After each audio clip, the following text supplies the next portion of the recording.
From fiery showdowns to painfully awkward pauses, interviews on the Joe Rogan Experience often take unexpected turns.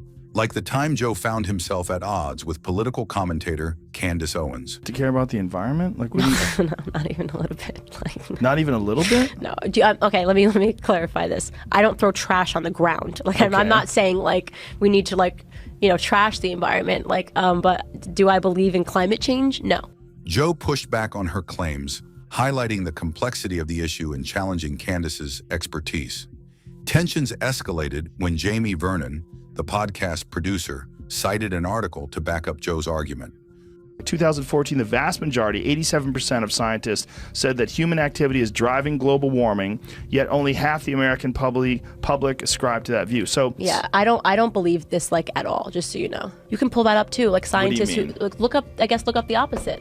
Right? Instead of looking for what you're searching for, looking for what you're not looking for. Joe then doubled down, stressing the seriousness of the climate crisis and vividly illustrating its possible consequences. This could negatively impact all sorts of coastal cities. This could be a gigantic problem. This is not like propaganda that's drummed up by some sort of big business that seeks to make money off of this. Nevertheless, Candace remained unfazed and held fast to her beliefs, fueling the conflict's escalation. I don't believe it's real, okay? So I can't sit here. But here's the question, but why have a belief? What do you mean? Why have a belief as to whether or not global warming is real or not real? It's not a belief in it. I don't believe in it. After a series of probing questions, Joe finally got Candace to admit that she wasn't completely informed on the subject. How about not have a belief until you really have looked at the data? Okay, so you would prefer if my language, as opposed to admitting that I do not know this, I wouldn't die on this hill, I've never made a video, I've never made a public statement, you would have preferred if I had just started by saying, I have no opinion. No, I don't know. Okay. While Joe kept a steady demeanor during his exchange with Owens, the same couldn't be said for his confrontation with Barstool Sports founder Dave Portnoy. The clash began when Portnoy dismissed British pro boxer and reality star Tommy Fury, claiming he wasn't a real fighter. I saw Tommy Fury box. He is not a boxer. Well, he's definitely a boxer. Well, he puts on gloves. He's definitely a boxer. But is he a boxer like his brother? No. Well, being the younger brother of former world heavyweight champ Tyson Fury, Tommy often finds himself living in his brother's shadow, a sentiment Portnoy seemed to echo. We would not know who Tommy Fury was if his last name wasn't Fury. Probably we wouldn't know as much about him. I don't. But he's still a good-looking guy. He's built great. He looks looks the part. Looks the part. Things quickly went downhill when Joe played a video showcasing Tommy Fury's boxing skills, causing the tension to rise. Shut the f up. Watch this. Find the Tommy Fury fight on the shut the card. Shut the this up. Guy cannot. Please shut the up and watch this.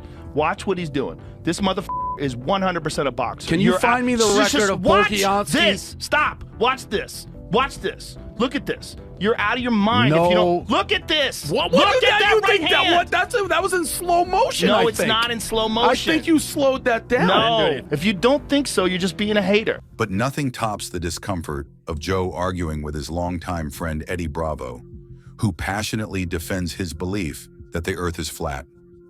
Show me a real picture. Show me a real picture. Listen, NASA does not have one of those satellites. Fake. Why do you think that's fake? That's fake as fuck.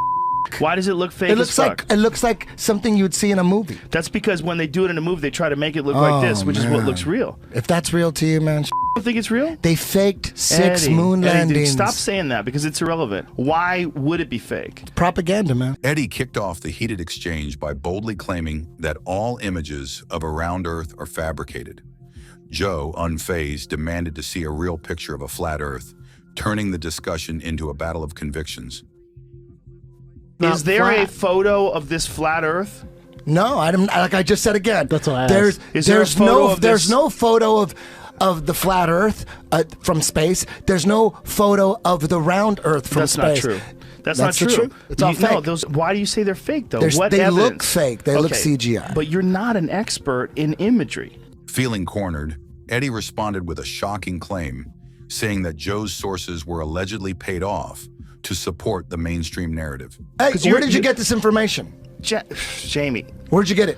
Where'd I get what? This information. Where is this coming from? This is coming off the internet. Exactly. So you're reading Journal. some information. I'm reading some information off the internet. You didn't go to the library. Slow down. It's on Wikipedia. Eddie, just slow down. Eddie, stop doing There's that. sources here. There's a book called the American Journal of Science. I'm sure that a lot of people respect Which is that. bought and paid for. Well, maybe.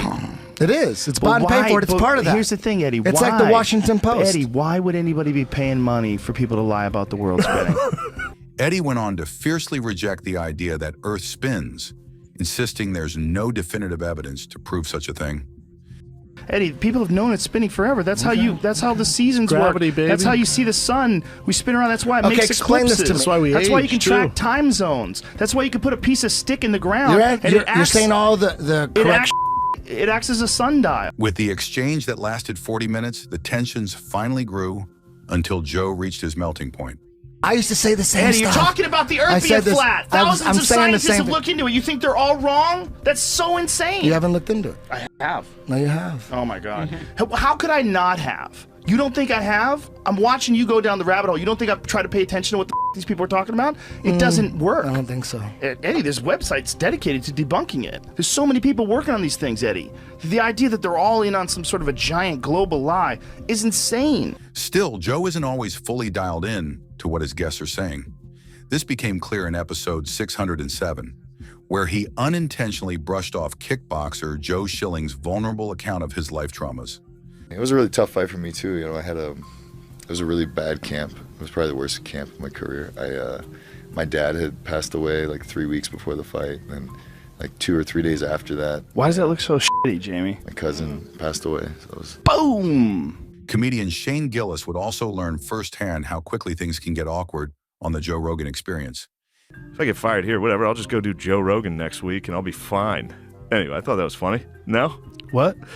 I was like, I Is that what literally you thought? I literally thought that. Oh, okay. Yeah, I thought it'd be funny. Well, it could have been funny. Yeah. I was booked up, though. No, it's fine. It was just funny to truly. That was a conversation I actually had. Yet nothing compares to when Joe lost his temper during a debate with Steven Crowder over weed legalization and its effect on car accidents. Traffic fatalities regarding marijuana have skyrocketed. Google that, because that's nonsense. No, you we know, wrote about it drunk a lot on driving, better.com. drunk driving arrests have dropped. What do you mean you've? What, first of all, Yeah, we wrote about what the sources first of there, all, the original studies. Just because someone gets in an accident and they're high, See, because hold on, stop. No, hold on a second. This is you because you just interrupt want- way too much. No. You need to stop. The tension was clear as Joe openly criticized Steven's attitude, setting up a clash of views and egos. Marijuana is one of the things that are good. And don't shore, man. Just like you don't shore turmeric, you don't shore ginger, you don't shore a reduced sugar diet. All those things that reduce inflammation are good for you. I don't buy that smoking marijuana would be as beneficial as a reduced sugar diet.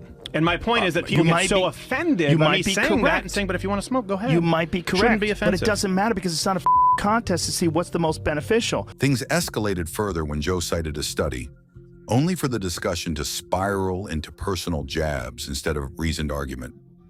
Since marijuana legalization, highway fatalities in Colorado are at Hold on a near second. historic lows. You have him bringing up the source that you want to find. Washington Bring up the Post. study right there. Yeah, Washington Post. Bring up the study that we wrote. We wrote about it on our website. Look, I don't care about your website, you since marijuana legalization, highway fatalities in Colorado Since you are called me at hold on a second. near Since you called me hold on a second. Since you called me Joe didn't hold back in mocking Crowder's website and put his self-assurance on full display in a particularly cringeworthy moment from episode 1572. How are you so good at rock, paper, scissors? It's just, skill, muscle, intuition. Intuition. Can we play right now? You want to play? Yes. Oh, but I only play for stakes. Okay. What do you want to play for? How about if I win, I do the programming on your show for a week? No. That's worth a lot of money. You can. What kind of money? What do you think I'm That's going to like- I'm not saying like the ads or whatever. I'm You'd saying be like programming, like who's going to be on? Yeah, who's going to be on? That's not possible. We're booked up months and months in advance. You were so confident until just now. We No, can no, pick no. a month, That's few just- months that's, off. Whatever. That's ridiculous to flip a coin on that. There's no chance. Well, do you think that there's something of equivalent value? No. There's Of nothing. that? Nothing that I can do. No, there's nothing that you could give me that would be worth a week of programming on the show. What are you going to give me? What about a day of programming? You'd have to give me a spectacular amount of money. I sent you a. All right, sounds like someone's scared to lose at rock, paper, scissors. It sounds like someone else is scared to lose. No, you're asking me for something that's ridiculous. You don't have anything. You don't have anything that's worth a week of programming on this show. You don't have it. That's rough. It doesn't exist. That's rough. No, it doesn't. It literally doesn't exist. Like there's not. Like you don't. There's nothing that you can have that you could offer me that I couldn't buy myself. I'll make or, you. I'll make. I'll. No, no, I no. think will be interesting. No, You'll no, enjoy no. talking with them. You can't. No. All right, fine. Okay. But that doesn't We do don't have to anything play. for me. Few topics stir the pot like politics. In episode 1882, a passing remark about a political candidate quickly turned into a heated disagreement. We look for someone who makes us feel good. Like, I'll feel good voting for him. I don't like her. She's a and they just decide this is how I'm voting. You know, like that's, I mean, that was a lot of people's perspectives on Hillary Clinton. I talked to a lot of people that hated. I'm pretty sure everyone loved her. Yeah. I'm pretty sure she the won. most loved. I liked Elizabeth Warren. She's Why? cool. I just like I liked her. I like her con tenacity. Yeah, but okay, who isn't? Yeah, Bernie Sanders. Okay, but did you vote for Bernie? He wasn't available to vote for. Did you vote in the? I didn't vote for in the primary. In the primaries, right? Yeah. I did. But I had him on my podcast, and he was very sincere. Okay, cool. I've had my think- mom on my podcast. You want to flex? I'm just saying. I think he's very sincere. Joe was even more fired up during a debate with commentator Milo Yiannopoulos about Christianity's place in today's world. Everywhere that doesn't have a strong Christian heritage is a place with bad morals. That's a ridiculous statement. That's a ridiculous statement. That's a Everywhere ridiculous that statement. doesn't have Judeo-Christian values is a up place. I think that yes, I think it should be perfectly reasonable, respectable thing to say that our culture is better. I believe our culture is better Our than everywhere culture, else in the the world. culture of Christians. I think European Christians that are running around doing ketamine and f***ing each other. European and American culture, which is based on Judeo-Christian values, is better than other cultures. I think it's uncontroversial to say so. But what's based on Judeo-Christian values about being a good person? Ultimately, our it has sense, nothing to do our with sense the of right and myths wrong involved. comes from the Bible. What? It does. What comes from the Bible? Ultimately, our sense of right and wrong comes from the Bible. Our sense of right and wrong. I think your you sense think of there's the only way that a person could have ethics and morals and treat each other No, I well. didn't say the only way. Don't you think I said that this- people no, I didn't say the only way. understand what's I said good the and what's specific- bad? Listen, if we're gonna have a conversation, we can't keep talking over each other like this. When someone's trying to make a point about something that's complex like this, if you think that the only way for a person to have ethics or an understanding of each other or compassion for each other is to rely on ancient myths that are easily scientifically I didn't say disproven, well, that's what Christianity is. No, I didn't say that. I Well, said that's that what the Bible I is. said that the specific set of values that you have is influenced more than you would like to admit by your Judeo-Christian What's heritage. It's influenced by a There are certain horde of things that I different think all of us. The discussion shifted to Milo's sexual orientation, sparking a deeper debate about how it may influence his viewpoints. Being a gay That's not man who I am. It's that's how I behave. promiscuous, It's what I do. But that is prohibited in the Bible. Yes, but I agree that it would be better if I didn't behave like this, and if I could Do you choose to be really? So heterosexual, you're a I would do so. self-loathing homosexual. No, and I won't have this. Because what you're saying is who you are is no, it's not who it's you, prohibited it's not in the who Bible. you are, because I don't think my sexuality is an important component It's a of huge my part of you. You talk about it all the time. Well, It's a massive part of what we've talked about on the show. I think it comes up anytime you want to make a funny point. It comes up anytime you want to define your sexuality or your urges or your decadence. You jump to it because I think it's you. But what happens when guests turn on each other? In episode 1267, two nutrition experts with clashing opinions engaged in a tense back and forth over dietary science. You talked for a long time, and I'm going to talk for as long as I want now. The data are very clear on that, Gary. So No. yes, they are. Look, we have data. We can't say things like that, Stefan, because we're going to disagree on what the data say. Let's move. The disagreement grew so intense that Joe had to step in several times to restore order. Gary, I really continue to get the feeling that you do not understand human energetics, because that's not how it works. Well, no, I'm just saying 10 calories stored in the fat tissue. That's 10 just calories, mathematics. 10 calories. I didn't say anything about Gary, how much you have to eat. I'm not done. Okay, no, but you're insulting me, Gary, Stefan. You got to stop doing that, dude. Gary. You keep acting like you think I'm an idiot. All right, are you done now? Are you done? Can we be clear that we're talking about... Are you done now? Can I just finish this? No, you can't until I am done. Me without, no, Gary, you have He's- time to he's- respond. You can respond, write down notes on what you want to respond to, and after he's done, you can talk Yeah, about but we're it. going to get into a long discourse on something that's not the point. Well, let's find out if it is the point. We don't know what he's going to say. Thank you. Okay. The specialists remained deadlocked, similar to Joe's fierce debate with Matt Walsh, which ignited when Walsh argued that same-sex marriage undermines traditional marriage. But then why are you opposed to two gay people doing that? Well, because again, it's not about choice. It's about what this institution, marriage is an institution, and what is it, and what purpose does it serve? Joe firmly countered, arguing that a gay marriage doesn't threaten the sanctity of a heterosexual one, prompting a swift rebuttal from Walsh. If marriage is not what I'm saying it is, then why do we even need it? What's the point? I mean, you're saying it's a man-made institution. We are making the institution meaningless. But it's not meaningless. Well, but you it's just very said, meaningful to the people that have it. Subjective, symbolic, and it's about your own personal feelings. Isn't it, though?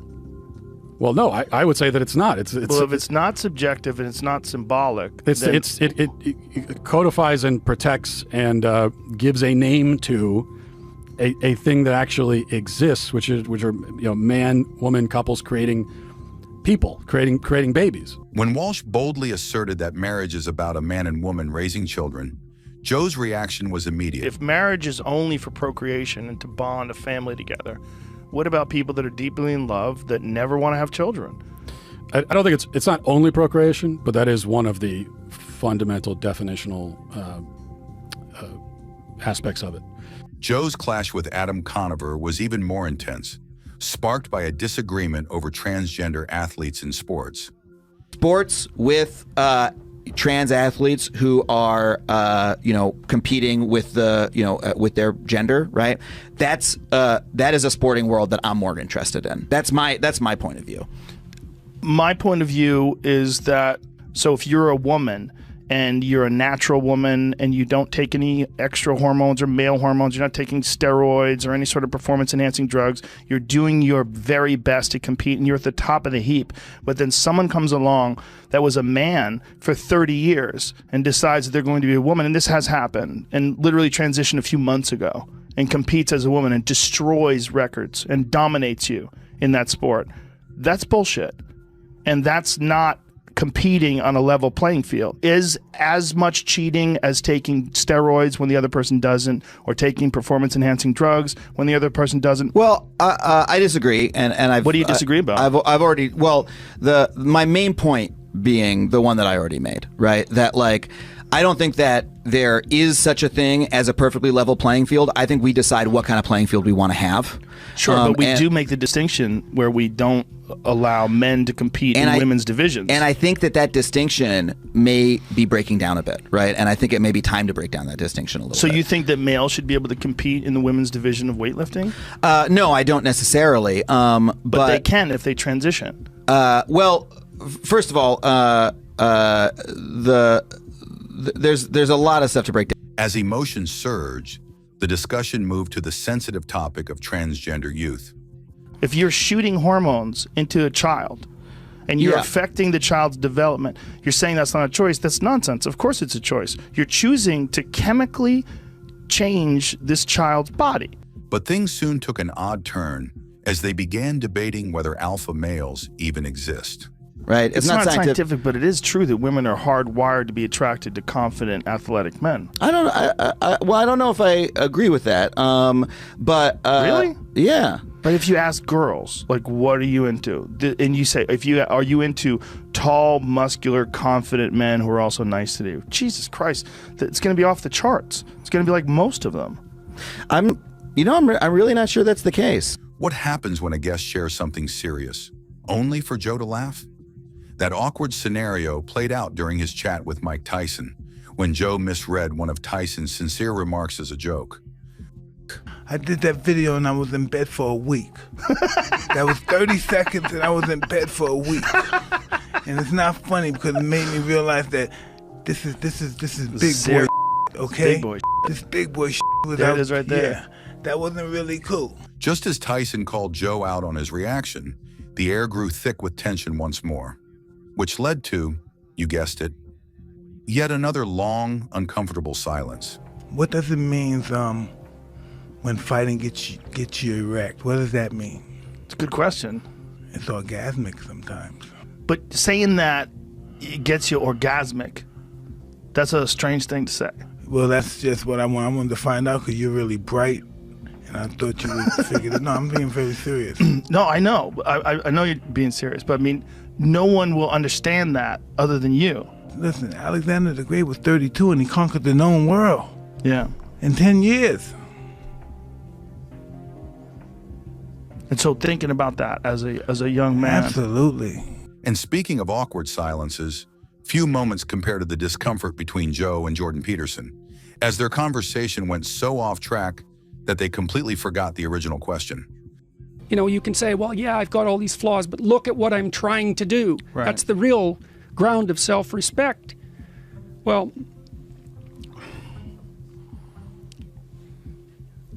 I'm off the track with the question. The ground of self-respect. I can't remember what you asked me. So we'll have to go to a different topic. What how did we get on this? We were you asked about the evolutionary basis of that was a long time ago. I know, it's a rabbit hole that just doesn't disappear. But where were we just now? Remember where we were just now? No, sorry.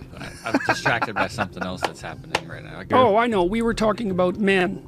Yes. We were talking about men and what motivates them. The vibe was equally tense during an interview with mycology expert Paul Stamets, where Joe unintentionally pushed his questioning too far.